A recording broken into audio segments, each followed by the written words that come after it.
Guys, अगर आपका भी ऑनलाइन बिजनेस है लेकिन फिर भी आपके पास लीड नहीं आ रही, आपके पास कस्टमर नहीं आ रहे, नहीं तो उसके दो ही कारण हो सकते हैं। या नहीं तो अभी भी आप ऑर्गेनिक पे डिपेंड होंगे, या नहीं तो आप जो मेटा एड रन कर रहे होंगे उसकी स्ट्रेटेजी ही आपको पता नहीं होगी।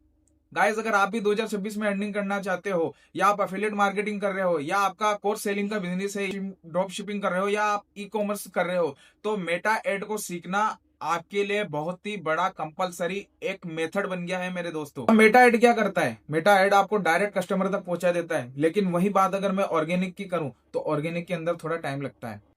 तो गाइस, मेटा एड्स के अंदर हम क्या क्या सीखेंगे आज की इस वीडियो में हम जानते हैं। चलिए, मेटा एड्स कोर्स 2026 में हम क्या क्या जानेंगे कि मेटा एड्स क्या होता है और ऑर्गेनिक वर्सेस पेड मार्केटिंग दोनों में क्या चीज में अंतर होता है। 2026 में मेटा एड्स क्यों जरूरी है, किसके लिए सबसे बेस्ट है?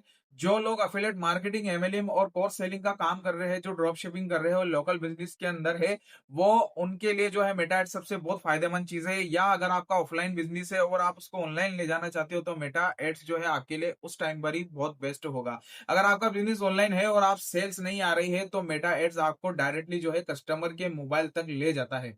तो जो है मेटा एड्स कुछ इस तरीके से वर्क करता है। मॉडल 2 के अंदर हम मेटा बिजनेस सेटअप को बिल्ड करना जानेंगे कि मेटा बिजनेस मैनेजर कैसे सेटअप किया जाता है, फेसबुक पेज को हम कैसे क्रिएट करेंगे, इंस्टाग्राम को कैसे कनेक्ट करना है, बिजनेस मैनेजर कैसे क्रिएट करना है, एड अकाउंट कैसे क्रिएट करना है, पेमेंट मेथड कैसे हमको एडिट करना है, और पिक्सल और कन्वर्जन एपीआई 2026 में क्या होता है, मेटा पिक्सल्स क्या होती है, वेबसाइट में कैसे लगाया जाता है, कन्वर्जन एपीआई क्या होता है, ट्रैकिंग क्यों इंपॉर्टेंट है, वो सारी चीजें जो है मॉडल 2 के अंदर जानेंगे गाइस। ठीक है, थर्ड मॉडल के अंदर हम देख लेते हैं कि कैंपेन के स्ट्रक्चर के बारे में हम जानेंगे। तो इसके अंदर कुछ वीडियोस आएगी, वीडियोस के थ्रू प्रैक्टिकल लेवल पर मैं आपको सारी चीज समझाऊंगा कि कैंपेन स्ट्रक्चर क्या होता है, कैंपेन लेवल क्या होता है, एडसेट लेवल क्या होता है, एड लेवल क्या होता है। 2026 में क्या एबीओ सबसे फायदेमंद रहेगा कि 2026 में सीबीओ सबसे बेस्ट रहेगा, वो सारी चीजें हैं जो मैं आपको डिटेल में सारी चीजें आपको बताऊंगा। पूरे कैंपेन के बारे में भी आपको बताऊंगा कि अवेयरनेस कैंपेन क्या होता है, ट्रैफिक क्या होता है, एंगेजमेंट क्या होता है, लीड जनरेशन क्या होती है, सेल्स क्या होता है, प्रमोशन क्या होता है। सिंपल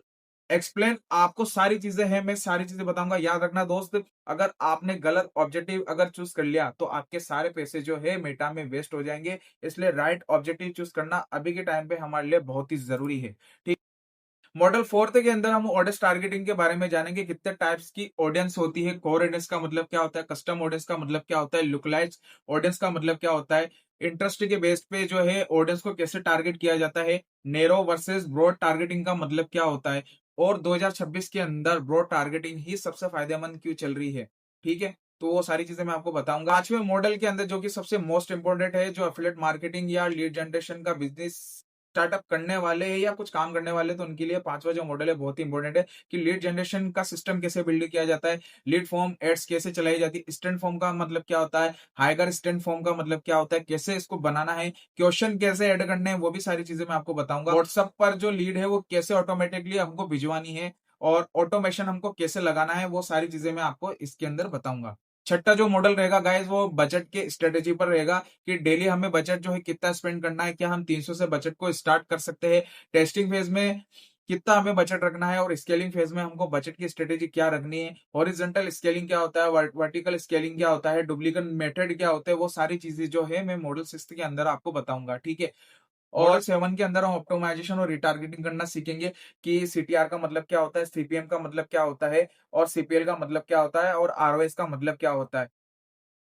8वें मॉडल के अंदर मैं आपको बताऊंगा कि मेटा एड्स के थ्रू हम जो है कितने तरीके से इनकम कर सकते हैं, वो हाई पेइंग स्केलिंग क्या है, अफिलिएट मार्केटिंग से हम मेटा एड के थ्रू कैसे कमा सकते हैं, और कोर्स सेलिंग करके हम मेटा एड के थ्रू कैसे कमा सकते हैं, ड्रॉप शिपिंग करके हम मेटा एड्स के थ्रू कैसे कमा सकते हैं, लोकल बिजनेस को लीड हम कैसे प्रोवाइड करवा सकते हैं, वो मैं जो है मॉडल 8 के अंदर आपको बताऊंगा। तो गाइस, अभी के लिए धन्यवाद।